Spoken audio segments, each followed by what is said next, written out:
आज बच्चे अपनी एक बेहद इंटरेस्टिंग टॉपिक हम स्टार्ट करेंगे, दैट इज इवोल्यूशन। ठीक, तो अगर हम इवोल्यूशनरी बायोलॉजी की बात करें तो यहाँ पर हमें क्या देखना है, यहाँ पर हम इस अर्थ पे, इस प्रेजेंट टाइम पे जो हम प्लांट देखते हैं, एनिमल्स देखते हैं, ये इस अर्थ पे आए कैसे, इनकी ओरिजिन कैसे हुई इस अर्थ पे, उसके बारे में आपको बात करना है। तो इवोल्यूशनरी बायोलॉजी क्या बच्चे, it is the study of history of various life form on earth. जो प्लांट हैं, जो एनिमल हैं, कैसे आए इस अर्थ पे, उसके बारे में बात करना है। तो इस अर्थ पे प्लांट एनिमल कैसे आए उसके बारे में जानने से पहले अगर हम ये बात कर लें कि अर्थ कैसे बनी, तो हमारी चीजें थोड़ी और आसान हो जाएंगी। ठीक है, तो सबसे पहले हम बात करते हैं बच्चे, ये अर्थ कैसे बनी हमारी। तो बच्चे हमारे यूनिवर्स की ओरिजिन को समझाने के लिए हमारे पास ये बिग बैंग थियरी है। ये हमें समझाती है कि यूनिवर्स की ओरिजिन कैसे हुई है। और जब हम इस यूनिवर्स की ओरिजिन के बारे में बात करेंगे तो उसके साथ साथ हमारे अर्थ की ओरिजिन की बात भी हमें समझ में आ जाएगी। ठीक है, तो हम डिस्कस करते हैं बिग बैंग थियरी क्या कह रही है। तो इस बिग बैंग थियरी को बहुत ही शॉर्ट में समझने की कोशिश करेंगे ताकि हमें ये समझ में आ जाए हमारे इस यूनिवर्स की ओरिजिन कैसे हुई, हमारे अर्थ की ओरिजिन कैसे हुई। तो इस बिग बैंग थियरी की अगर बात करें तो इसके अकॉर्डिंग सबसे पहले केवल एनर्जी प्रेजेंट थी बच्चे, केवल एनर्जी थी सबसे पहले। ठीक है, और इस एनर्जी से फिर पहला पार्टिकल बना, एनर्जी के कंडेंसेशन से पहला पार्टिकल बना। आपको पता है E = mc², energy can be converted into mass. तो इसके अकॉर्डिंग सबसे पहले केवल एनर्जी थी और फिर इस एनर्जी के कंडेंसेशन से पहला पार्टिकल बना और उस फर्स्ट पार्टिकल को बोला गया गॉड्स पार्टिकल। उसी को हम क्या बोल रहे हैं, गॉड्स पार्टिकल। और ये जो गॉड्स पार्टिकल बना, सबसे पहला पार्टिकल बना, फिर क्या हुआ बच्चे, ये सारे जो पार्टिकल है, ये पार्टिकल एक दूसरे के पास आना स्टार्ट हो गया ना, ये पार्टिकल इकट्ठा होना स्टार्ट हो गए। ये पार्टिकल इकट्ठा क्यों हो रहे थे, due to certain kind of gravitational force जो यहाँ पर काम कर रही थी। तो यहाँ पर जो ग्रेविटेशनल फोर्स काम कर रही थी, उस ग्रेविटेशनल फोर्स की वजह से क्या हुआ, ये सारे पार्टिकल इकट्ठा होना स्टार्ट हो गए। और जब ये पार्टिकल इकट्ठा हो रहे थे तो उसी के दौरान इनकी इंटरनल एनर्जी भी बढ़ रही थी, इनकी इंटरनल एनर्जी बढ़ रही थी। और जब ये पार्टिकल और ज्यादा इकट्ठा होते चले गए, इंटरनल एनर्जी बढ़ती हुई चली गई। और जब इनकी इंटरनल एनर्जी इतनी ज्यादा हो गई जो कि इनके अट्रैक्टिव फोर्स है उसको भी ओवरकम कर गई, तो उसकी वजह से क्या हुआ बच्चे, एक ह्यूज एक्सप्लोजन हुआ, एक बहुत ही बड़ा ह्यूज एक्सप्लोजन हुआ। बोलते हैं इसको कि unimaginable in the physical world, है ना, इतना बड़ा ह्यूज एक्सप्लोजन यहाँ पर हुआ, इसको इमेजिन भी नहीं किया जा सकता। और इस ह्यूज एक्सप्लोजन से फिर क्या हुआ सर, जो कि नॉर्मल एक्सप्लोजन से होता है, कहीं भी अगर कोई ब्लास्ट होता है तो क्या होता है बच्चे, वहां के जो भी पार्टिकल होते हैं वो चिथड़े उड़ जाते हैं सर, किनारे किनारे बिखर जाते हैं। वही यहाँ पर हुआ सर, क्या वो चिथड़े उड़ गए पार्टिकल के, सब किनारे किनारे बिखर गए सारे पार्टिकल। और ये जो पार्टिकल बिखरे यहाँ पर, है ना, फिर वो पार्टिकल कंडेंस होना स्टार्ट हो गए, फिर वो पार्टिकल कंडेंस हुए और उनके कंडेंसेशन से नेबुला का फॉर्मेशन हुआ। मैंने आपको बोला हम शॉर्ट में समझेंगे इसको ताकि ज्यादा कॉम्प्लेक्सिटी ना आए यहाँ पर। ठीक, फिर उन पार्टिकल के कंडेंसेशन से क्या बना, नेबुला बना। नेबुला किसको बोल रहे हैं, जैसे कि आज इस समय आप सोलर सिस्टम जानते हैं बच्चे कि सन क्या है, सेंटर में है, फिर उसके अराउंड आप प्लैनेट रिवॉल्व कर रहे हैं ना, तो यही कुछ आपका नेबुला का कांसेप्ट यही है। आपका नेबुला यही है ना कि जो गैसेस क्लाउड थे, वो गैसेस क्लाउड कंडेंस होना स्टार्ट हो गए, किसके अराउंड, एक सेंटर के अराउंड, एक सेंटर के अराउंड गैसेस क्लाउड जो है कंडेंस होना स्टार्ट हो गए, जैसा कि आपका सोलर सिस्टम आप जानते हैं। ठीक है, और ऐसा माना जा रहा है कि हमारा जो सोलर सिस्टम है वो भी, उसको हम बोल रहे हैं सोलर नेबुला। हमारा सोलर सिस्टम क्या है, इसको हमने बोल दिया सोलर नेबुला। हमारे सोलर नेबुला से सोलर सिस्टम बना है आपका। ठीक है, तो इस तरीके से क्या हुए, नेबुला यहाँ पर बनना स्टार्ट हो गए, ये गैसेस पार्टिकल कंडेंस होना स्टार्ट हो गए। ठीक है, और ये सेंटर जो है, ये सेंटर में जो पार्टिकल था सबसे गर्म पार्टिकल था। जैसे कि अपने सोलर सिस्टम की बात करें तो हमारे सोलर सिस्टम का जो सेंटर पार्टिकल है दैट इज सन, जो अभी तक ठंडा नहीं हुआ, एकदम सबसे गर्म पार्टिकल है वो। और इसके अराउंड ये जो पार्टिकल कंडेंस हुए, पहले ये कंडेंस हुए और कंडेंस होकर ये ठंडा होना स्टार्ट हो गए, पार्टिकल क्या हुए, ठंडे होने स्टार्ट हो गए। और यही जब ठंडे हुए तो इनके ठंडे होने से क्या बने, आपके अलग अलग प्लैनेट बन गए हैं, प्लैनेट बन गए, यानी अर्थ कैसे बनी सर, तो यही जो पार्टिकल यहाँ पर रिवॉल्व कर रहे थे, फिर ये ठंडे हुए, फिर ये इकट्ठे हुए, तो उनके इकट्ठे होने से, इनके ठंडे होने के बाद क्या हुआ सर, उससे जो मास बना है दैट इज डिफरेंट प्लैनेट, वो हमारा उसमें कि हमारा अर्थ भी आ रहा है ना। तो हमें समझ में आया कि अर्थ कैसे बनी। ठीक है, और ये जो आपको एक नेबुला दिख रहा है ना, ऐसे कई सारे nebula, nearly 10 to the power 11 ऐसे नेबुला मिलकर क्या बनाते हैं, गैलेक्सी बनाते हैं। तो गैलेक्सी कैसे बनी है, गैलेक्सी बनी है सर ऐसे कई सारे नेबुला के मिलने से गैलेक्सी बनी है, नियरली 10 टू द पावर 11। और हमारी अगर हम बात करें, हमारी कौन सी गैलेक्सी है, बोलते हैं आकाशगंगा, मिल्की वे गैलेक्सी, हम बोलते हैं हमारी मिल्की वे गैलेक्सी है। तो इस मिल्की वे गैलेक्सी का एक सोलर नेबुला, एक नेबुला जिसको हम बोल रहे हैं सोलर नेबुला, वही हमारा क्या है, सोलर सिस्टम, उसी से हमारा सोलर सिस्टम बना है, उसी से हमारा पूरा सोलर सिस्टम बना हुआ है बच्चे। ये है बच्चे यहाँ पर नेबुला का कॉन्सेप्ट, गैलेक्सी का कॉन्सेप्ट। और फिर ये यूनिवर्स क्या है, तो लगभग 10 टू द पावर 11 नेबुला मिलकर क्या बना रहे हैं, गैलेक्सी बना रहे हैं। और लगभग ऐसी 10 टू द पावर 11 गैलेक्सी मिलकर क्या बना रही है, यूनिवर्स बना रही है। और जो हमारे अर्थ के ओरिजिन की बात की जाती है तो हमारे एनसीईआरटी में लिखा हुआ है कि और अर्थ वाज फॉर्म्ड 4.5 बिलियन ईयर एगो, 4.5 बिलियन ईयर एगो। इसका मतलब क्या हुआ, 4.5 बिलियन ईयर एगो अर्थ पहले बनी। इसका मतलब क्या हुआ सर, इसका मतलब ये हुआ कि 4.5 बिलियन ईयर एगो हमारी अर्थ ठंडी हुई है। ठीक है, जैसे जैसे ये ठंडे होंगे, कंडेंस होकर ठंडे होते चले जाएंगे, वैसे अलग अलग प्लैनेट बनते चलेंगे। तो हमारा अर्थ कब ठंडा हुआ, तो 4.5 बिलियन ईयर एगो हमारा अर्थ ठंडा हुआ और ये अर्थ बनाया। ठीक है, तो ये हमने बच्चे कहीं ना कहीं समझ लिया अपने यूनिवर्स के ओरिजिन के बारे में, अपनी अर्थ के ओरिजिन के बारे में, जो सोलर सिस्टम कैसे बने इसके बारे में हमने डिस्कस कर लिया, गैलेक्सी के बारे में डिस्कस कर लिया हमने। तो लिख लेते हैं कि करके क्या देखा हमने यहाँ पर, बिग बैंग थ्योरी क्या कहते हैं बच्चे, it tries to explain the origin of universe. According to this theory this universe was originated 20 billion year ago. और यूनिवर्स कब बना हमारा, 20 billion year ago, due to a huge explosion. देखा हमने लोगों ने, due to a huge explosion and the universe expanded, explosion हुआ, universe expand कर गया and the temperature came down, temperature कम होता चला गया। ठीक है, और क्या हुआ पर, फिर टेम्परेचर जब कम हुआ तो फिर कंडेंसेशन स्टार्ट हुआ, जिसकी वजह से gaseous cloud condensed and they formed nebula. Gaseous cloud condense होकर नेबुला बनाए। इसमें नेबुला में एक सेंटर था। ठीक है, जैसे हमारा जो है, जैसे हमारा सन है, वैसे यहाँ पर नेबुला के अंदर सेंटर है, उस सेंटर के अराउंड जो है गैसियस क्लाउड प्रेजेंट है। ये सारी चीजें एंड द सोलर नेबुला, देख रहे हैं solar nebula, solar nebula formed our solar system. हमारा सोलर सिस्टम कहां से बना है, ये भी इसी सोलर नेबुला से बना है बच्चे। और हमारा ये सोलर नेबुला कहां है सर, ये मिल्की वे जो गैलेक्सी है इसके अंदर ये सोलर नेबुला हमारा प्रेजेंट है। देखा हम लोगों ने भी कि 10 टू द पावर 11 नेबुला मिलकर गैलेक्सी बना रहे हैं। तो इस मिल्की वे गैलेक्सी के अंदर ही हमारा सोलर नेबुला प्रेजेंट है बच्चे, है ना। और इस सोलर नेबुला से हमारा सोलर सिस्टम बना। इस सोलर सिस्टम के अंदर हमारा क्या है, हमारी अर्थ है, जो कि कब बनी है, सोलर सिस्टम के अंदर हमारी अर्थ कब बनी सर, 4.5 बिलियन ईयर एगो बनी। ठीक है, नहीं 4.5 बिलियन ईयर एगो हमारी अर्थ जो है ठंडी हुई है। ठीक है, वही यहाँ पर लिखा है बच्चे कि universe is very vast, our earth is indeed a speck. ठीक है, एक छोटा सा टुकड़ा भी नहीं है उसके सामने हमारे अर्थ, यूनिवर्स के सामने। बिल्कुल सही बात है सर, क्योंकि अभी हमने देखा। तो हम बात करें बच्चे हमारे इस अर्थ पे सबसे पहला लिविंग ऑर्गेनिज्म कैसे आया। ठीक है, सबसे पहली लाइफ कैसे ओरिजिन हुई हमारी लाइफ अर्थ पे, तो उसको समझाने के लिए ये हमारे पास chemical evolution theory, biological evolution theory है, उनके बारे में यहाँ पर हम डिस्कस करने वाले हैं। उसके लिए अगर हम बात करें बच्चे हमारे अर्थ पे लाइफ आई कब, अगर टाइम के हिसाब से देखें तो अभी मैंने आपको बताया हमारा अर्थ कब बना था, तो अर्थ was from 4.5 billion year ago. और सबसे फर्स्ट जो लाइफ अर्थ पे आई वो आई 4 बिलियन ईयर एगो, मतलब 500 मिलियन ईयर के बाद जो सबसे पहली लाइफ आई हमारे अर्थ पे। और वही हमें देखना है कि इस दौरान क्या क्या चीज़ें हुई, इन दौरान क्या क्या चीज़ें हुई वो हमें देखना है। ठीक है, तो ये जो केमिकल इवोल्यूशन थियरी है इसको हम ओपरेन हेल्डन थियरी बोलते हैं। इसको दो साइंटिस्टों ने मिलकर दिया है, ओपरेन एंड हेल्डन साहब ने दिया। ओपरेन साहब आपके रशियन साइंटिस्ट हैं, हेल्डन साहब बिलोंग्स टू इंग्लैंड। तो इस पूरी थियरी को समझने से पहले अगर हम अपने अर्थ की कंडीशन के बारे में देख लें, जो हमारी अर्थ शुरू में बनी होगी तो कंडीशन कैसी रही होगी सर, वेरी हाई टेम्परेचर रहा होगा अर्थ पे, है ना। तो शुरुआत में अर्थ का टेम्परेचर वेरी हाई था सर, अभी तो ठंडी हो रही थी धीरे धीरे, है ना। और जब पूरी तरह से ठंडी हो जाएगी तभी आप बोलोगे हाँ देखिए सर पहली लाइफ आ गई। वही मैं देखना वो पहली लाइफ आई कैसे, तो उसके लिए हमने वही बात की आपसे कि सबसे पहले हमारे अर्थ पे कंडीशन कैसी थी, वेरी हाई टेम्परेचर था। और जब टेम्परेचर बहुत ज़्यादा था तो उस टाइम पे हमारे अर्थ पे जो भी एलिमेंट थे वो एटमिक स्टेज में प्रेजेंट थे बच्चे, है ना। क्यों, टेम्परेचर बहुत ज़्यादा था।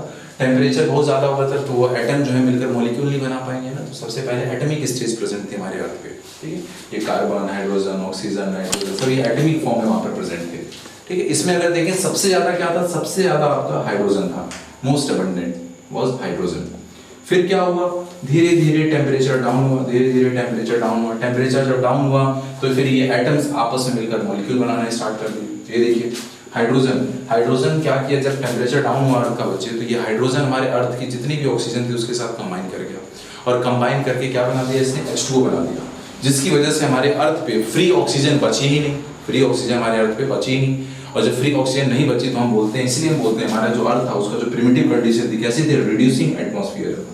हमारे अर्थ पे जो प्रिमिटिव कंडीशन थी दैट वाज रिड्यूसिंग कैसे हुई, कैसे ऑक्सीजन खत्म हो गई, तो सर ये जो हाइड्रोजन थे ये हमारे अर्थ के जितने भी ऑक्सीजन थे उससे कंबाइन करके इन्होंने क्या बना दिया, वाटर बना दिया। ठीक है। उसी तरह यहाँ से ये नाइट्रोजन हाइड्रोजन के साथ कंबाइन करके अमोनिया बना। तो ये आपके H2O वाटर एंड अमोनिया, ये सबसे पहले they are the first inorganic compound जो हमारे अर्थ पे बने, ठीक है। सबसे पहले इनऑर्गेनिक कंपाउंड है जो अर्थ पे बने आपके, that is water and ammonia. यहाँ पर जो वाटर वेपर बना है ये हाई टेम्परेचर होने की वजह से ये क्या हो जाएगा, इवोपरेट हो जाएगा, ठीक। लेकिन जैसे जैसे आगे हम चल रहे हैं बच्चे, क्या हो रहा है, टेम्परेचर डाउन हो रहा है, अर्थ का टेम्परेचर कंटिन्यूअसली डाउन होता चला जा रहा है। तो जब अर्थ का टेम्परेचर बहुत ज़्यादा डाउन हो गया तो ये जो वाटर वेपर की फॉर्म में जो थे ये कंडेंस होकर क्या हुआ सर, बारिश हुई, रेनफॉल हुई, और उस रेनफॉल की वजह से अर्थ पे जितने भी डिप्रेशन है, जितने भी गड्ढे थे वो सब भर गए, जिनसे क्या बना, ओशन बना, ठीक है, ओशन बना। लेकिन टेम्परेचर तो अभी भी बहुत हाई है बच्चे। तो जो ओशन बना इसमें जो पानी होगा गर्म रहा होगा कहीं ना कहीं, है ना। तो इसको ये क्या बोल रहे हैं, हॉट सूप सॉल्यूशन बोल रहे हैं, इनको ये लोग बोल रहे हैं हॉट सूप सॉल्यूशन। तो ऑपरेन साहब ने जो प्रिमिटिव ओशन है उसको क्या बोला उन्होंने, हॉट सूप सॉल्यूशन, ठीक है। और क्या क्या होगा सर इस पानी के अंदर, क्या होगा सर, अभी सर टेम्परेचर और डाउन हो रहा है, टेम्परेचर और डाउन हो रहा है, तो सर और भी कंपाउंड बनेंगे। तो उसके बाद सबसे पहला ये ऑर्गेनिक कंपाउंड भी बन गया सर, हाइड्रोजन कार्बन कंबाइन होकर मीथेन, फर्स्ट ऑर्गेनिक कंपाउंड आपसे पूछा जाएगा तो बोल दीजिए first organic compound was methane. इसी तरह यहाँ पर फर्स्ट ऑर्गेनिक कंपाउंड बन गया।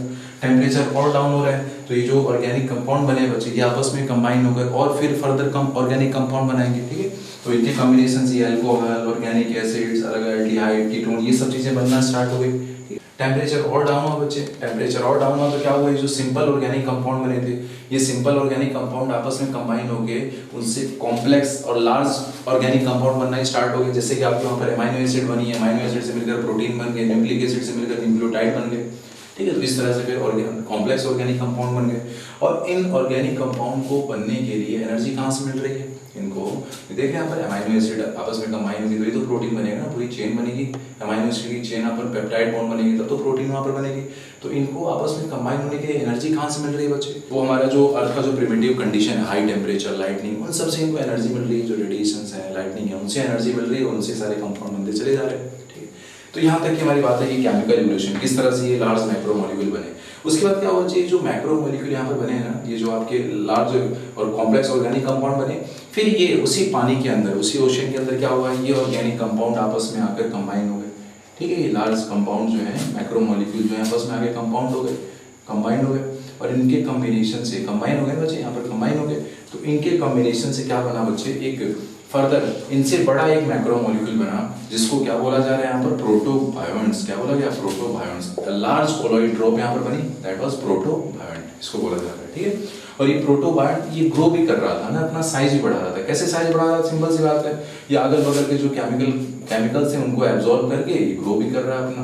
हरी बात सुनिए, अगल बगल केमिकल और इसमें एब्जॉर्ब होते चले गए, मिलते चले गए, तो इनकी साइज भी इंक्रीज हो रही है। They grow by absorbing the molecule from the surrounding. और हमारी यहाँ तक जो बात थी बच्चे, लार्ज कॉम्प्लेक्स ऑर्गेनिक कंपाउंड बनने तक की बात जो थी, this was the story of chemical evolution. इसको हम क्या बोल रहे हैं, हमारी केमिकल इवोल्यूशन की बात थी बच्चे ना। इसके बाद ये जो लार्ज कॉम्प्लेक्स ऑर्गेनिक कंपाउंड है, इनके कॉम्बिनेशन से इन्होंने कंबाइन करके जो कोलॉइड ड्रॉप बनाया जिसको आप प्रोटोबायोन्ट बोल रहे हैं, इस प्रोटोबायोन्ट का बनना, this is the story of our biological evolution. यहाँ से हमारा बायोलॉजिकल इवोल्यूशन स्टार्ट हो गया ना। ये प्रोटोबायोन्ट कैसा है बच्चे हमारा, ये केवल सर ये जो केमिकल है ना, लार्ज मैक्रोमोलिक्यूल जो केमिकल है, इन्हीं के एक सिंपल कॉम्बिनेशन से बना है सर। इसमें कोई प्लाज्मा मेम्ब्रेन प्रेजेंट नहीं थी, है ना।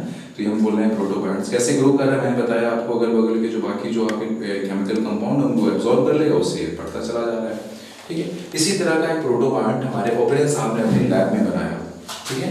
And he prepared some protobiont without lipid membrane, उसमें भी कोई लिपिड मेम्ब्रेन नहीं थी। और इन ऑपरेन साहब ने उस प्रोटोबायोन्ट क्या बोला, कोइसरवेट्स, उन्होंने बोला इसको कोइसरवेट्स, ठीक है। अब फिर क्या हुआ सर, ये जो प्रोटोबायोन्ट बने हैं इनके अंदर क्या है सर, लार्ज मैक्रोमोलिक्यूल है, न्यूक्लिक एसिड है, प्रोटीन है, सारी चीजें हैं।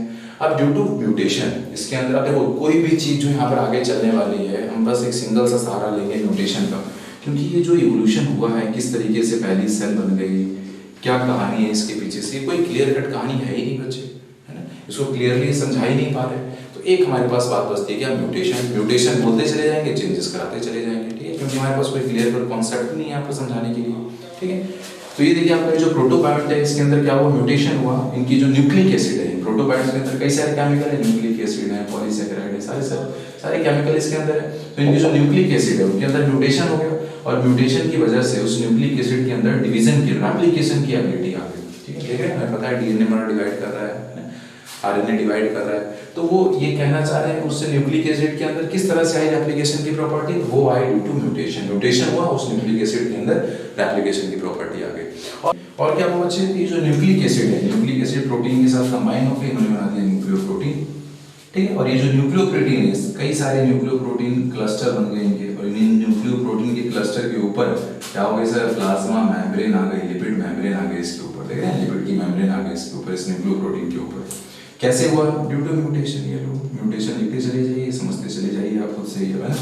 क्या हुआ सर, पहले न्यूक्लियोप्रोटीन का क्लस्टर बना, फिर उसके ऊपर लिपिड की मेम्ब्रेन आ गई, और ये कहीं ना कहीं में लिविंग सेल की जैसे प्रिटेंड कर रही है। ऐसा ही तो होती है हमारी सेल, है ना, अंदर क्या है, डीएनए, आरएनए, प्रोटीन, सारी चीजें बनी है, उसके ऊपर प्लाज्मा मेम्ब्रेन पाई जाती है, तो इनके ऊपर भी लिपिड मेम्ब्रेन आ गई। तो इसको हमने बोला प्रोटोसेल। इसको क्या बोला हम लोगों ने, protocell. It is the first form of life, first form of life आपकी प्रोटोसेल।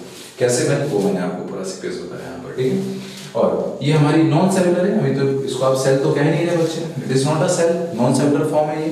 तो इसको बोला गया कि फर्स्ट नॉन सेलुलर फॉर्म आ गया हमारे अर्थ पे। ये कब आया, तो 3 बिलियन ईयर एगो, ये कब बना, 3 बिलियन ईयर एगो, ठीक है। उसके बाद क्या हुआ सर, अब इस प्रोटोसेल के अंदर म्यूटेशन हुआ, उस म्यूटेशन की वजह से ये और कॉम्प्लेक्स हो गए। जो प्रोटोसेल थे इनके ऊपर, इनके अंदर क्या थे, न्यूक्लियोप्रोटीन के क्लस्टर थे, और न्यूक्लियोप्रोटीन क्लस्टर के ऊपर लिपिड की मेम्ब्रेन थी। अब इनके अंदर म्यूटेशन हुआ, ये और कॉम्प्लेक्स हो गए, है ना, और कॉम्प्लेक्स होकर क्या बन गए, ये पहली प्रोकैरियोटिक सेल में ये इवॉल्व हो गए, ठीक है। तो इन प्रोटोसेल की फर्दर और कॉम्प्लिकेशन से, म्यूटेशन की वजह से क्या होगी, पहली प्रोकैरियोटिक सेल बन गई, ठीक है। और आपसे बोला जाएगा फर्स्ट प्रोकैरियोटिक सेल कब बनी है, तो आप बोलेंगे 2000 million year ago, 2000 million year ago आपके पहले ये सबसे पहली प्रोटोसेल बनी, प्रोकैरियोटिक सेल आपकी बन गई। अब इस प्रोकैरियोटिक सेल जो सबसे पहले बनी थी कैसी थी, तो दे वेयर एनारोबिक कीमोहेटेरोट्रोपिक, ठीक है, एनारोबिक कीमोहेटेरोट्रोपिक थे ये लोग। अब क्या हुआ सर, इनके अंदर म्यूटेशन हुआ, वही बात है, देखो म्यूटेशन हुआ, म्यूटेशन की वजह से क्या हो गया सर इनके अंदर, सर म्यूटेशन की वजह से इनके पास अब खाना बनाने की एबिलिटी आ गई। तो जब ये खाना बनाना स्टार्ट किया इन्होंने, तो सबसे पहले कैसे खाना बना रहे थे, कैसे फूड फॉर्मेशन कर रहे थे, दे वर कीमोसिंथेटिक ऑटोट्रोफ्स। कैसे थे लोग, कीमोसिंथेटिक ऑटोट्रोफ्स। तो दे आर एनारोबिक कीमोसिंथेटिक ऑटोट्रोफ्स। देख रहे हैं बच्चे, अभी तक ऑक्सीजन नहीं आई है अर्थ पे, पूरी अर्थ की ऑक्सीजन हम पहले ही खत्म कर चुके हैं। मैंने बताया था आपको, पूरा हाइड्रोजन जो है सारी ऑक्सीजन से कंबाइन करके वाटर बना दिया, वाटर वेपर बना दिया था उसमें, है ना। और इस अर्थ की पूरी ऑक्सीजन खत्म हो गई थी, वहां से अभी तक ऑक्सीजन आई नहीं है इस अर्थ पे। अब क्या हुआ सर, ये जो कीमो एनारोबिक कीमोसिंथेटिक जो ऑटोट्रोफ है, इनके अंदर फर्दर फिर म्यूटेशन हुआ, और इनके अंदर जब म्यूटेशन हुआ तो क्या हुआ सर, इनके अंदर पिगमेंट्स आ गए। क्या बन गए, इनके अंदर पिगमेंट्स बन गए, बैक्टीरियोक्लोरोफिल बन गई यहाँ पर, बैक्टीरियोक्लोरोफिल बन गई यहाँ पर। कैसे बनी वो, due to mutation, due to mutation यहाँ पर बैक्टीरियोक्लोरोफिल बन गई इनके अंदर। और ये म्यूटेशन की वजह से जो बैक्टीरियोक्लोरोफिल बनी है, ठीक है, अब बैक्टीरियोक्लोरोफिल की वजह से ये क्या करने लगे, लाइट एब्जॉर्ब करने लगे, लाइट एब्जॉर्ब करके इन्होंने फोटोसिंथेसिस स्टार्ट कर दी। लेकिन अभी भी कैसे हैं, दे आर एनारोबिक। फोटोसिंथेसिस का हमें पता है, बैक्टीरियल फोटोसिंथेसिस में ऑक्सीजन इवॉल्व नहीं होती है, पढ़ाया मैंने आपको फोटोसिंथेसिस में, ठीक है। तो ये लोग एनारोबिक फोटोसिंथेटिक ऑटोट्रोफ्स हैं। कैसे हैं ये लोग, they are anaerobic photosynthetic autotroph. अभी ऑक्सीजन नहीं है यहाँ पर, ठीक है। फिर क्या हुआ सर, अब इस बैक्टीरियोक्लोरोफिल के अंदर फिर म्यूटेशन हुआ, इसके अंदर क्या बोलेंगे, म्यूटेशन हुआ। और इस म्यूटेशन की वजह से क्या हुआ, क्या ये बैक्टीरियोक्लोरोफिल ट्रू क्लोरोफिल में कन्वर्ट हो गया, किसमें, ट्रू क्लोरोफिल में कन्वर्ट हो गया। और जब ये ट्रू क्लोरोफिल में कन्वर्ट हुआ तो इससे क्या हुआ, ऑक्सीजन इवोल्यूशन स्टार्ट हो गया, ऑक्सीजन बनना स्टार्ट हो गया। तो ये वो टाइम है जब हमारे अर्थ पे सबसे पहले ऑक्सीजन आई, ठीक है। कैसे आई सर, पहले बैक्टीरियोक्लोरोफिल ट्रू क्लोरोफिल में कन्वर्ट हुआ, जिसकी वजह से हमारे एरोबिक फोटोसिंथेटिक ऑटोट्रोपिक ऑर्गेनिज्म आ गए। ये ऐसे ऑर्गेनिज्म आ गए जो कि फोटोसिंथेसिस के दौरान ऑक्सीजन बना रहे थे। और जब हमारे इस अर्थ पे सबसे पहले ऑक्सीजन आई तो ये सबसे बड़ा रिवोल्यूशनरी टाइम था, क्योंकि इसके बाद से केमिकल इवोल्यूशन पूरी तरह से बंद हो गई बच्चे। केमिकल इवोल्यूशन जो है पूरी तरह से बंद हो गई। हरी बात समझ में, पूरी तरह से केमिकल इवोल्यूशन बंद हो गई। ए बायोजेनेसिस, ए बायोजेनेसिस का मतलब क्या हुआ, इधर देखिए यहाँ पर जो पहली सेल बनी यहाँ की, मान लीजिए इसी को बोलो आप प्रोटोसेल बोल रहे हो, फर्स्ट फॉर्म ऑफ लाइफ बोल रहे हो, कैसे बनी है। तो सर ये पूरा सीक्वेंस मैंने आपको बताया यहाँ पर कैसे बना हो सर, ये नॉन लिविंग मैक्रोमोलिक्यूल के कॉम्बिनेशन से बना है। यहाँ पर ये नॉन लिविंग मैक्रोमोलिक्यूल कंबाइन होकर प्रोटोबायन बनाया इन्होंने। ये प्रोटोबायन के अंदर म्यूटेशन हुआ तो इसके म्यूटेशन की वजह से यहाँ पर न्यूक्लिक एसिड के अंदर एप्लीकेशन की प्रॉपर्टी आई, फिर न्यूक्लिक एसिड प्रोटीन मिलकर न्यूक्लियोप्रोटीन बना रहे हैं। सर ये केमिकल तो है, और इन केमिकल से जो कि क्या है, नॉन लिविंग है। केमिकल क्या है, नॉन लिविंग है। तो यहाँ पर ये एबायोटिक, ये तो एबायोटिक जो यहाँ पर सबस्टेंस है, नॉन लिविंग जो सबस्टेंस है, इन एबायोटिक नॉन लिविंग सबस्टेंस से क्या हुआ बताइए, यहाँ पर पहली लिविंग सेल बन गई है। तो इसको बोल रहे हैं एबायोजेनेसिस की, नॉन लिविंग से लिविंग बन जाना। तो जब हमारे अर्थ पे यहाँ पर ऑक्सीजन आगे बचे हैं, तो ऑक्सीजन के आने के बाद से ये ए बायोजेनेसिस दोबारा नहीं हो सकती कभी, ठीक है, ये बायोजेनेसिस नहीं हो सकती सर, ठीक है, ऑक्सीजन के आने के बाद से, क्योंकि सर ये ऑक्सीजन क्या करेगी सर, ये सब क्या ऐसे अगर सोचना चाहें तो कैसे सोचेंगे इसको, ये ऑक्सीजन क्या करेगी, केमिकल कंपाउंड को ऑक्सीडाइज कर देगी, उनको कंबाइन होने ही नहीं देगी, है ना, तो जो भी होंगे उनको ऑक्सीडाइज करते चली जाएगी। तो यानी सर ऑक्सीजन के आने के बाद से केमिकल इवोल्यूशन पूरी तरह से बंद हो गया। अब यहाँ से केमिकल कंपाउंड से, ना, जो केमिकल मैक्रोमोलिक्यूल केमिकल कंपाउंड है, इनसे कोई लिविंग सेल नहीं बन सकती, जिसको आप ए बायोजेनेसिस बोल रहे हैं। तो क्या हुआ सर, यहाँ पर हमने देखिए ऑक्सीजन इवोल्यूशन देखा हमने, इसके बाद केमिकल इवोल्यूशन बंद हो गया, ए बायोजेनेसिस पूरी तरह से बंद हो गई। फिर क्या हुआ सर, इसके अंदर थोड़ा और म्यूटेशन हुआ, जो आपके यहाँ पर प्रोकैरियोट्स थे, वो प्रोकैरियोट्स जो कि क्या बनाने लगे, ऑक्सीजन बनाने लगे। कौन है बच्चे, ये साइनोबैक्टीरिया आपकी, कौन है ये साइनोबैक्टीरिया, ब्लू ग्रीन एल्गी, सबसे पहले उन्हीं ने तो ऑक्सीजन बनाया था, ठीक है। अब इनके अंदर क्या हुआ बच्चे, म्यूटेशन हुआ, अब इनके अंदर म्यूटेशन, अब इनके अंदर जब म्यूटेशन हुआ तो इससे पहले सबसे पहले यूकैरियोटिक सेल आ गए, इनसे क्या बन गए, सबसे पहले यूकैरियोट्स बन गए। सबसे पहले यूकैरियोट्स कब बने थे, तो बोल दोगे 1.5 बिलियन ईयर एगो, 1.5 बिलियन ईयर एगो हमारे सबसे पहले यूकैरियोट्स बने, ठीक है। तो इस तरह से हमने क्या किया बच्चे, यूकैरियोट्स कैसे बने वो बता दिया, म्यूटेशन की हेल्प से। कोई एक्सेप्ट मैकेनिज्म यहाँ पर नहीं बताई जा रही है। अब इन यूकैरियोट से ये जो यूकैरियोटिक एक सेल बनी है, इस एक सेल से किस तरह से मंकी बन जाएगा ये भी नहीं बताएंगे ये लोग आपको। अरे बस हमें कैसे ये मंकी बन गया ये भी नहीं बताएंगे आपको ये। लेकिन फिर इस मंकी से ह्यूमन कैसे बन गया, मैं ह्यूमन इवोल्यूशन में खुद पढ़ाऊंगा आपको, है ना बच्चे। वहाँ मैं आपको ड्रायोपिथेकस से लेकर होमो सैपियंस तक की कहानी बताऊंगा, लेकिन ड्रायोपिथेकस कहाँ से आया, है ना, फर्स्ट एप लाइक मंकी कहाँ से आया वो नहीं बता पा रहे हम।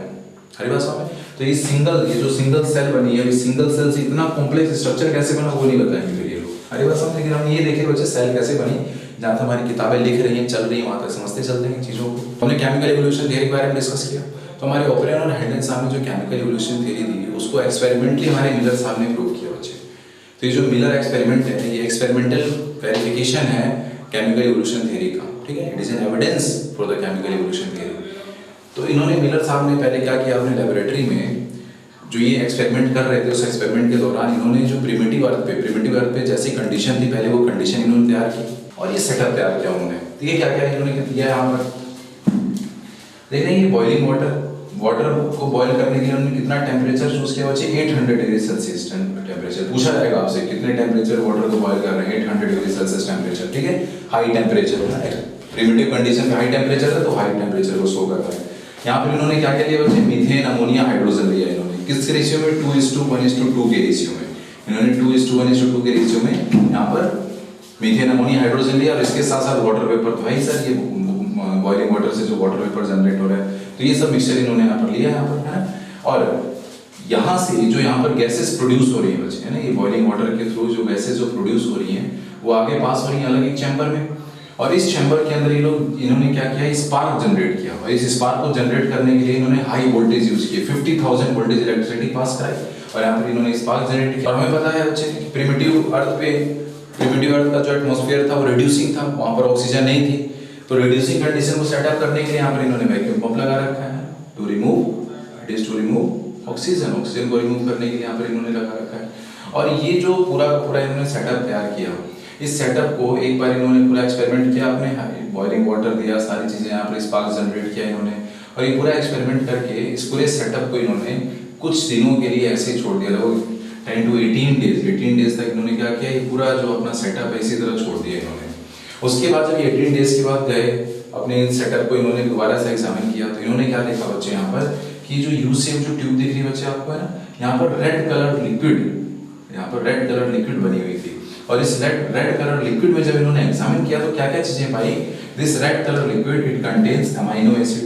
कौन कौन सी अमाइनो एसिड थी, यहाँ पर कुछ सिंपल अमाइनो एसिड प्रेजेंट थे बच्चे, जैसे कि ग्लाइसिन, एलानिन, एस्पार्टिक एसिड, ये सब यहाँ पर प्रेजेंट थे, ठीक है। तो इस तरह से कहीं ना कहीं देखा आपने कि ये इनऑर्गेनिक मॉलिक्यूल्स यहाँ पर लार्ज कॉम्प्लेक्स मैक्रोमोलिक्यूल इन्होंने बना लिए, ठीक। इस तरह से इन्होंने बता दिया कि अगर ऐसा कंडीशन क्रिएट किया जा रहा है, रिड्यूसिंग कंडीशन, सारी चीजें, इसमें क्या हो रहा है, यहाँ पर केमिकल कंपाउंड मिल रहे हैं।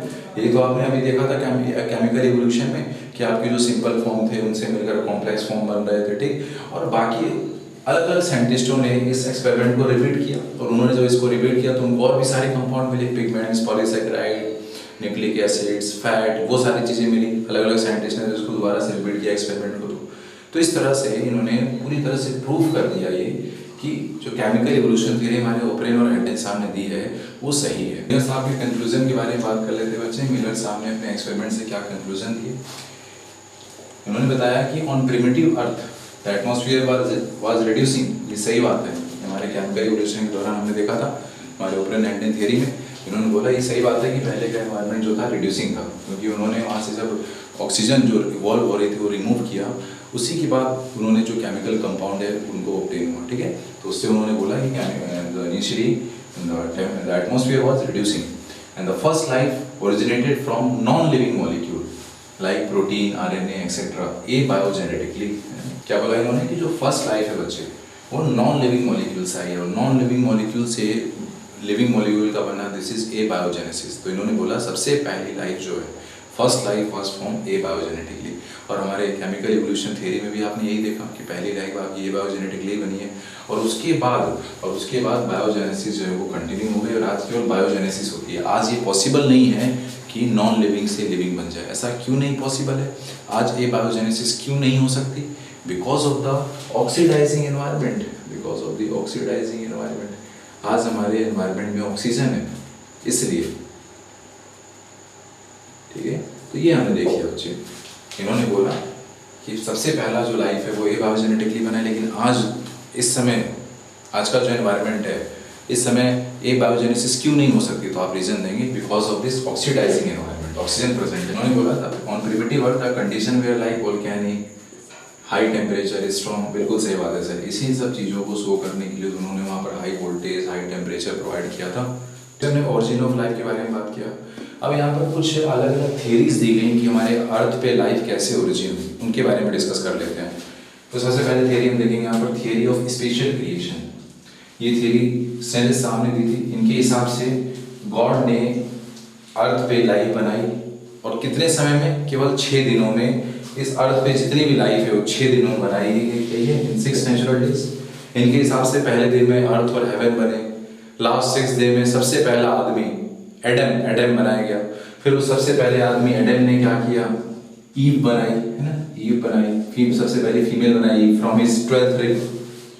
और अब अगर अपने हिंदू माइथोलॉजी की बात करें तो हमारे हिसाब से क्या है, गॉड ब्रह्मा जी ने सबसे पहला आदमी मनु बनाया, और सबसे पहली औरत श्रद्धा बनाई। तो ये सब स्पेशल क्रिएशन की बातें हैं कि पूरी जो लाइफ है इस अर्थ पे भगवान ने बनाई है, गॉड ने बनाई है, और इनके हिसाब से तो क्या केवल 6 डेज के अंदर पूरी लाइफ बनी है इस अर्थ पे।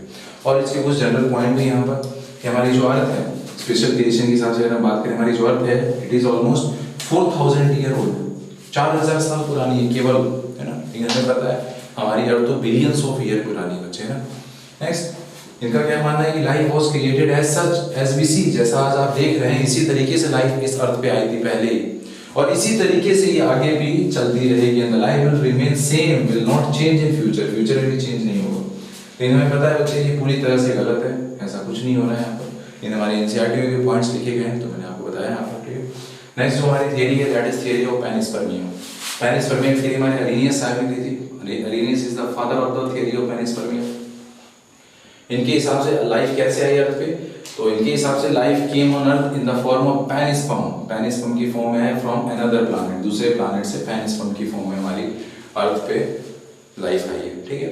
नेक्स्ट हमारी थियरी है कॉस्मोजोइक थियरी। कॉस्मोजोइक थियरी के फादर रिचर्ड साहब क्या कहते हैं कि life on earth was transported from another planet in the form of spores with cosmic rays. जैसे कॉस्मिक रेज आ रहे हैं, जैसे रेज आ रहे हैं, वैसे ही उन रेज के साथ स्पोर्स की फॉर्म में हमारे अर्थ पे सबसे पहली लाइफ आई थी दूसरे प्लैनेट से, ठीक है। फिर वही बात पूछिए ना इनसे, दूसरे प्लैनेट पे कैसे आएगी, है कि नहीं। तो कहीं ना कहीं सारी चीजें हैं, कैसे डिस्कस की बता दी मैंने आपको। इसी तरह हमारी एक और थियरी बच्चे ओरिजिन ऑफ लाइफ की है, दैट इज एबायोजेनेसिस, या फिर इसको बोले स्पॉन्टेनियस जनरेशन। इसके हिसाब से क्या है सर, जो लिविंग थिंग है अर्थ पे वो कहाँ से आए? They have originated from the non living thing, ठीक है।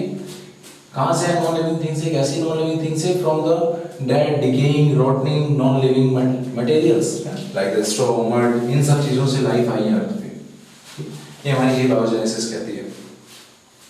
और वही हम बायोजेनेसिस की बात करें, हमारे हार्वे एंड हर्सले साहब ने ये बायोजेनेसिस की थ्योरी दी। इसके हिसाब से क्या है कि लिविंग बीइंग केवल लिविंग ऑर्गेनिज्म से ही आ सकते हैं।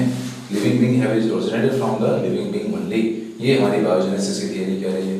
तो ये जो आपकी ए बायोजेनेसिस की थियरी है, इसको हमेशा हमेशा के लिए हमारे लुईस पास्चर साहब ने डिस्कार्ड कर दिया। ये क्या कह रही है कि डेड डिकेइंग ऑर्गेनिज्म से आ रहे हैं ना, लिविंग बीइंग नहीं, ऐसा नहीं है, बिल्कुल नहीं है। ये कैसे बना, ये थियरी कैसे बनी होगी तो आपको ही पता है बच्चे। आप देखते हैं जहाँ पर भी सड़ी गली चीजें होती हैं वहाँ बैक्टीरिया फंजाई सब ग्रो कर जाती हैं। तो उन्हीं सब चीजों को देखकर इन्होंने ये बायोजेनेसिस की थियरी दे दी। लेकिन इसको हमारे लुईस पास्चर साहब ने हमेशा के लिए डिस्कार्ड कर दिया। कैसे? अपने स्वान नेक एक्सपेरिमेंट से, स्वान नेक एक्सपेरिमेंट, स्वान नेक फ्लास्क एक्सपेरिमेंट। क्या किया इन्होंने दो फ्लास्क लिए बच्चे। एक फ्लास्क लिया उसकी कर्व नेक थी, एक जो फ्लास्क थी उसकी कर्व नेक थी बच्चे, और दूसरा उन्होंने कैसा फ्लास्क लिया, दूसरा उन्होंने टूटा हुआ फ्लास्क लिया, ऐसे देखिए ये टूटा हुआ। तो ये जो स्वान नेक वाला था, और ये दोनों प्री स्टेरलाइज थे, इसके अंदर इन्होंने ईस्ट जो है किल्ड ईस्ट रख दी इसके अंदर इन्होंने, ठीक है। दोनों जो फ्लास्क इन्होंने इसमें किल्ड ईस्ट रख दी। तो क्या देखा इन्होंने बच्चे, ये जो स्वान नेक वाला जो फ्लास्क था, इसके अंदर ये जो किल्ड ईस्ट रखी हुई है, लेकिन इस किल्ड ईस्ट से फर्दर कोई बैक्टीरिया वगैरह कुछ भी ग्रो नहीं की यहाँ पर। क्यों नहीं ग्रो की? क्योंकि यहाँ से जो एयर पास कर रही थी, इन एयर के अंदर जो भी डस्ट पार्टिकल थे वो इस स्वान नेक की वजह से यहीं पर फंस के रह गए, जिसकी वजह से बाहर से कोई ऑर्गेनिज्म अंदर नहीं जा पाया। तो इसीलिए यहाँ पर कोई बैक्टीरिया ग्रो नहीं हुई, यहाँ पर कोई बैक्टीरिया ग्रो नहीं हुई। लेकिन ये जो आपका टूटा हुआ नेक वाला जो फ्लास्क था, ये डायरेक्ट एयर के कांटेक्ट में है, तो एयर से आने वाले जो भी आपके जर्म्स हैं, बैक्टीरिया एंटर कर रही है यहाँ पर, है ना, और इसकी वजह से यहाँ पर बैक्टीरिया ग्रो कर गई। तो इन्होंने साफ साफ बताया भैया, देखिए ये किल्ड ईस्ट जो डेड डिकेइंग ऑर्गेनिज्म है, यहाँ से ही कोई बैक्टीरिया नहीं आ रही। इससे आना होता तो इस स्वान नेक वाले में बैक्टीरिया ग्रो कर जाते, लेकिन ऐसा नहीं है। यहाँ पर टूटी हुई नेक में क्यों आ रही है? क्योंकि वह बाहर से आ रहे हैं लोग, है ना। तो इस तरह से इन्होंने स्वान नेक एक्सपेरिमेंट से अपने हमेशा के लिए ये बायोजेनेसिस थियरी है, इसको डिस्कार्ड कर दिया। तो वैसे हम टाइप्स ऑफ इवोल्यूशन के बारे में बात कर लेते हैं। इवोल्यूशन को हम दो सब हेडिंग में पढ़ते हैं, inorganic evolution and organic evolution. Inorganic evolution का मतलब क्या होता है? Evolution of non living things. जो नॉन लिविंग थिंग है हमारी इस अर्थ पे, जैसे कि सी, ओशन, रिवर, लेक, पॉन्ड, इन सब का इवोल्यूशन कैसे हुआ, इसको हम बोलते हैं इनऑर्गेनिक इवोल्यूशन की कहानी है ये। और अगर हम जब बात करते हैं हमारी इस अर्थ पे लिविंग ऑर्गेनिज्म, जो लिविंग बीइंग है, इनका कैसे इवोल्यूशन हुआ, ये कैसे इवॉल्व हुए, ये कैसे आए हमारे अर्थ पे, जिसे हम बोलते हैं ऑर्गेनिक इवोल्यूशन, ठीक है। यहाँ एक और क्वेश्चन हमसे पूछा जाता है कि what is the unit of evolution, what is the unit of evolution. बताइए किसे कहेंगे यूनिट ऑफ इवोल्यूशन? तो मैंने आपको जब जेनेटिक्स पढ़ाई थी बच्चे, वहां पर मैंने बताया था आपसे कि वेरिएशन जब इकट्ठा होते चले जाते हैं तो एक लंबे समय के बाद बोलते हैं इवोल्यूशन हो गया। बताया था मैंने, बल्कि variation is the raw material for evolution, ऐसे कुछ करके मैंने बताया था आपको वहाँ पे, है ना। तो जो ये इवोल्यूशन है, कब आप बोल रहे हैं कि इवोल्यूशन हुआ है, कि मान लीजिए अगर कोई एक सिंगल इंडिविजुअल, एक सिंगल आदमी अगर वो थोड़ा अलग हो गया बाकियों से, तो क्या बोलोगे इसका इवोल्यूशन हो गया, इवॉल्व हो गया? ये नहीं सर, हम बोलते हैं इसके अंदर एक गलती है, ठीक है, उसको हम इवोल्यूशन ही बोलते हैं, बोलते हैं इसके अंदर कुछ डिफेक्ट है ये। आप इवोल्यूशन कब बोलोगे? जब बहुत सारे लोग, है ना, मतलब एक पर्टिकुलर मान लीजिए 100 लोगों की कम्युनिटी है, तो उसमें कम से कम 5-10 लोग जब एक नया कैरेक्टर शो करना स्टार्ट कर देंगे तो बोलेंगे नहीं देखिए अब इवोल्यूशन, हाँ इसको कह सकते हैं, कुछ नया चेंज हुआ है, टाइम के साथ कुछ चीज़ें चेंज हुई हैं, है ना। यानी सर एक सिंगल इंडिविजुअल जो है वो यूनिट नहीं हो सकता इवोल्यूशन की। तो फिर किसको बोलेंगे यूनिट ऑफ इवोल्यूशन? तो सर इट इज पॉपुलेशन, ठीक है। इस पे क्वेश्चन आते हैं बच्चे, आप रटके जाते हैं, भूल जाते हैं। उसको ऐसे याद रखना ना, एक सिंगल इंडिविजुअल के अंदर अगर कोई चेंज हुआ तो उसको इवोल्यूशन थोड़ी बोल देंगे, उसको तो बोलेंगे गलतियां हैं, डिफेक्ट हैं ये तो, है ना। जब ग्रुप ऑफ ऑर्गेनिज्म के अंदर से भी चेंज मिलेगा आपको तब बोलेंगे हाँ दिस इज इवोल्यूशन, है ना। तो एंड ग्रुप ऑफ ऑर्गेनिज्म को हम बोलते हैं पॉपुलेशन। तो हमारी यूनिट क्या हो जाएगी इवोल्यूशन की? पॉपुलेशन। जब हम ऑर्गेनिक इवोल्यूशन की बात करते हैं तो यहाँ पर हम एविडेंस के बारे में बात करते हैं, ठीक है, कि आप कह रहे हैं ठीक है इवोल्यूशन हुआ है। जैसे कि मैं बात करूँ एनिमल किंगडम की, अगर मैं बात करूँ तो मैं अगर कह रहा हूँ कि जो कॉर्डेट है ये आपके वहीं पोरीफेरा से आगे इवॉल्व होते हुए बने हैं, ठीक है। तो हमसे पूछा जाता है कि बताइए आपके पास एविडेंस क्या है, प्रूफ क्या है कि ऐसा हुआ है। हमारी बात समझ, तो जब हम ऑर्गेनिक इवोल्यूशन की बात करते हैं तो हमें प्रूफ की बात करते हैं, एविडेंसेस की बात करते हैं। तो यहाँ पर अब हम एविडेंस के बारे में बात करेंगे बच्चे कि इवोल्यूशन हुआ है, इसका एविडेंस क्या है।